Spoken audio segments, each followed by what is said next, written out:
പാലക്കാടിന്റെ കഞ്ചിക്കോടിനെ കുറിച്ച് കേട്ടിട്ടുണ്ടോ? പണ്ട് തിരക്കേറിയൊരു വ്യാവസായിക ബെൽറ്റായിരുന്നു അത്. കമ്മ്യൂണിസ്റ്റ് ഭരണം അതിനെ ശ്വാസം മുട്ടിച്ചു. 2000-2001 1755 ചെറുകിട വ്യവസായങ്ങൾ രജിസ്റ്റർ ചെയ്തിട്ടുണ്ട്.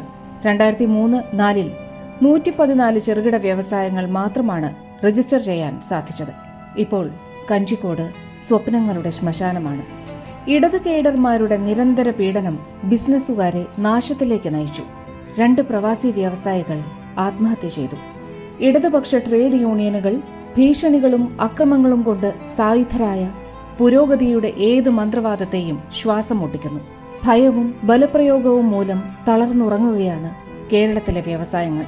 കഴിഞ്ഞ 2 പതിറ്റാണ്ടിനിടെ 60,000 സമരങ്ങൾക്ക് സാക്ഷ്യം വഹിച്ചു. ഈ ഭാരത്തിൽ കേരളത്തിന്റെ സാമ്പത്തിക ഹൃദയമിടിപ്പ് തളർന്നു. വളർച്ച മുരടിച്ചു. അവസരങ്ങൾ പാഴായി. GDP വളർച്ചാ നിരക്ക് 2001 8.1% നിന്ന് 2020 4.5% കുറഞ്ഞു. കമ്മ്യൂണിസ്റ്റ് ഭരണത്തിന്റെ വില രൂപയിലും നിരാശയിലും ഉയർന്നു. കമ്മ്യൂണിസ്റ്റ് ഭരണ പരാജയത്തിന്റെ നികൃഷ്ടമായ സാക്ഷ്യമായി പലായനം തുടരുന്നു. മറുകക്ഷി ഇതെല്ലാം കണ്ടിട്ടും ഒന്നും ചെയ്തില്ല. വോട്ട് ചെയ്യുന്നതിന് മുമ്പ് ചിന്തിക്കുക, നമുക്ക് മാറ്റം വേണം, നമുക്ക് BJP വേണം.